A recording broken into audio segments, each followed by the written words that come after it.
Guys, ଆଜିର ବିଷୟ ହେଉଛି ପ୍ରେମ କ'ଣ? ପ୍ରେମ କେମିତି ରହିବା ଦରକାର? ଗାଇସ୍, ପ୍ରେମ ଦୀର୍ଘ ସହିଷ୍ଣୁ ଅଟେ।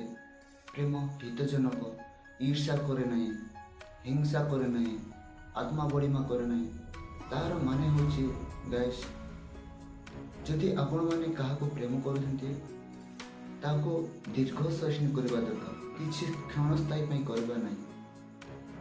ଯଦି ଆପଣ ଭାବନ୍ତୁ, ଯଦି ଆପଣଙ୍କୁ ଆପଣଙ୍କର ମା କେମିତି ପ୍ରେମ କରୁଛି, ସେ କିଛି ଦିନ ପାଇଁ ପ୍ରେମ କରୁନାହିଁ, ସେ ଜନ୍ମରୁ ମୃତ୍ୟୁ ପର୍ଯ୍ୟନ୍ତ ଆପଣଙ୍କୁ ପ୍ରେମ କରୁଛନ୍ତି। ଗାଇସ୍, ସେମିତି ସେଭଳି ରହିବା ଦରକାର। ଗାଇସ୍, ଆପଣମାନେ ଯଦି ଯେଉଁ ଝିଅକୁ ବି ପ୍ରେମ କରୁଛନ୍ତି ନା, ଯଦି ସେ ଝିଅକୁ ଦୀର୍ଘ ସହିଷ୍ଣୁ କରିବା ଦରକାର।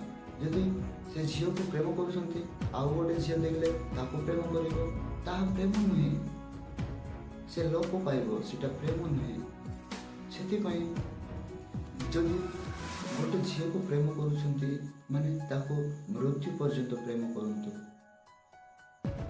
ଗାଇସ୍, କାହିଁକିନା ଆଜିକାଲିର ଜେନେରେସନରେ ଲୋକମାନେ ଗୋଟେ ଝିଅକୁ ନାହିଁ, ଅନେକ ଝିଅକୁ, ଯେମିତି କୁକୁରମାନେ ଯେଭଳି ହୁଅନ୍ତି ନା, ସେହିଭଳି ହେଇପାରୁଛନ୍ତି ଲୋକମାନେ।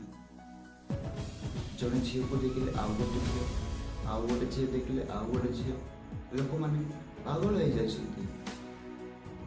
ଗାଇସ୍, ଏହି ଦୁନିଆରୁ ତୁମେମାନେ ପୃଥକ ରୁହ, ସଚେତନ ରୁହ।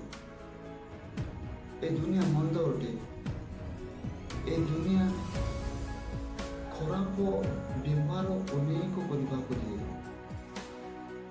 এই ଦୁନିଆରେ ସଚେତନ ରୁହ।